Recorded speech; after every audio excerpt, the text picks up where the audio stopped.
I just gave Brad Pitt's F1 film a 9 out of 10 rating. I know, as a hardcore F1 fan, I was expecting some kind of generic racing film, but what I saw was nothing short of incredible.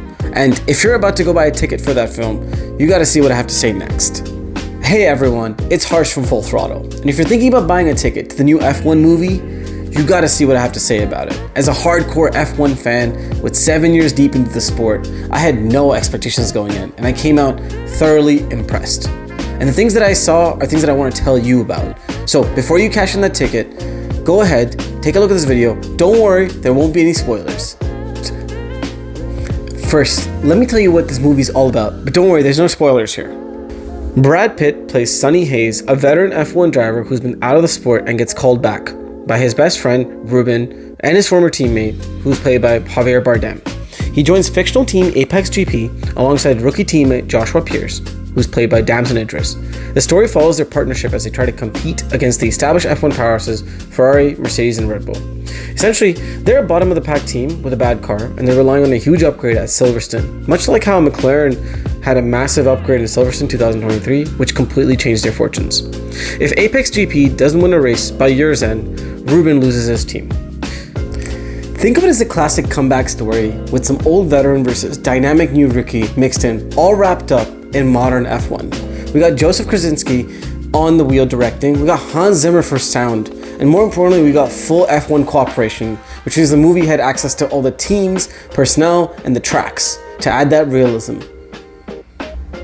Here's my upfront verdict. It's a 9 out of 10. That's unbelievable for me to say as a hardcore F1 fan. But honestly, I think this movie got a lot right, from the racing sequences, to the technical authenticity, to the character development. I felt like they really did justice to the sport that we love as F1. And I think it was understandable enough for a casual fan, but fun enough for a hardcore fan. Of course, they took some creative liberties, but which movie doesn't? But before I get into the deep dive as to why I love this movie, let me ask you this question. What makes a good racing movie for you? Keep that in mind as I go through the next part. The technical authenticity in this movie was second to none.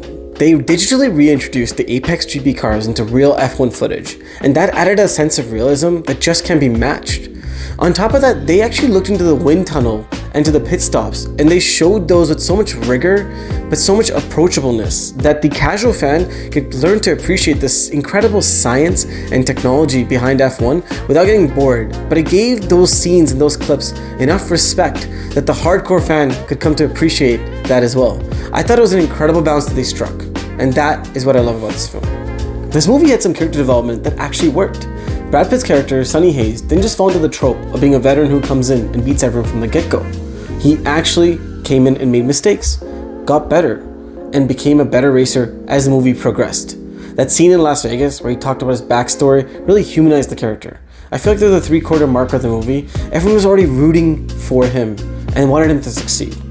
Damson Idris, who played Joshua Pierce, the rookie in the movie, also went through his own arc of being a cocky F1 rookie, we all know how that is, to becoming a humbled F1 driver who appreciated his team. That was also great casting. The supporting cast, Javier Bardem, Kelly Condon, they did a great job as team principal, as technical director. They all felt believable. And that's what I really liked about this movie. The cast felt believable in most ways. The racing sequences were second to none. I felt like every time the cars were on the screen, your heartbeat would rise through the roof. The camera work, the quick pans, the different angles, the shots with the specialized cameras that are mounted on the actual cars. You felt like you were sitting in the cockpit of these cars and you were in the race. And I think that is an experience that's second to none. And the integration with F1 was epic. They literally were in the Silverstone GP, actually doing the national anthem and the startup procedures with the rest of the drivers. They even did the formation lap. That sort of integration added a level of realism to the movie that I don't think has ever been achieved in a racing movie in the past. Hans Zimmer's score was just second to none, and honestly, considering it's Hans Zimmer, you couldn't be surprised. The orchestral background, or the electronic main theme song mixed with the orchestral background, was the perfect score for every scene in the movie.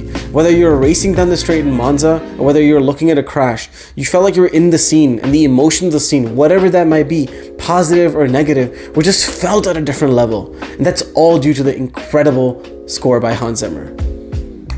The pacing of the movie was actually really good.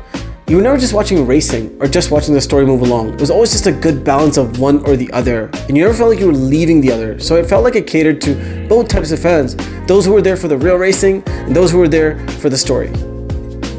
They've definitely taken some creative liberties, and this is where, if you haven't seen the movie, you gotta get out because there's some spoilers coming. The last lap of Abu Dhabi, where Damson Idris and Lewis Hamilton crash and Brad Pitt wins the race, there was no safety car. That would never happen in real life because that was a pretty major crash. Or the fact that Brad Pitt in Hungary basically caused 3 safety cars on purpose and communicated it over the radio. That would definitely get him a black flag and penalty points. But the reality is, some of these things are just creative liberties a typical Hollywood film has to take. I feel like if they just stuck to the book exactly, it would basically satisfy 2% of the viewing public, which is those hardcore purist F1 fans, and make the movie unnecessarily long, slow, or boring for the 98% of other viewers in the movie theater. The reality is, these choices serve the story, but I'm really happy about it. We want entertainment, not a documentary. If we wanted that, we'd watch some other movie. What do you think about other movies who take creative liberties in pivotal parts of their story? Let me know in the comments below. I feel like this movie was for all kinds of viewers. For the hardcore F1 fan, there was technical details and Easter eggs throughout. For the casual F1 fan, it made the sport accessible without dumbing it down too much. And for the casual movie fan, it honestly serves as the gateway to F1. There are some spoilers coming up now, so get off this video if you haven't watched the film. The ending with Sonny actually catching the win after Joshua and Lewis crashed, that was honestly something that I didn't see coming. It was a plot twist that really brought the emotion to the last lap of the Abu Dhabi Grand Prix. Moving on to the emotional scenes with when Damson, or rather Joshua, crashed in Monza, and you saw Sonny Hayes get out of the car and try to get him out, just like Romain Grosjean in Bahrain. That was one of those scenes where you really felt the emotions, and Hans Zimmer's soundtrack in both scenarios really contributed to the feel and the emotions that are going on in that part of the film. So what's my verdict for this film? I love it. I think it does a good job respecting the sport while telling a compelling story. And it really highlights what makes F1 so special. For the casuals fan, there's enough Hollywood magic to make them interested. For the purist F1 fan, there's enough intensity to make us into it. And at the same time, for the average movie fan that knows nothing about F1, they can actually learn to appreciate the sport too with this film. All in all, this movie isn't going to win any Oscars, but it's going to show the world how incredible the sport of F1 is, and hopefully increase the amount of fans that we can have together to share the sport. So what do you think of the movie if you've already seen it? Leave some comments below and tell us how you felt. And we have a whole bunch of other videos on this channel coming up, as well as some that we've already recorded, so feel free to take a look. Until next time, cheers.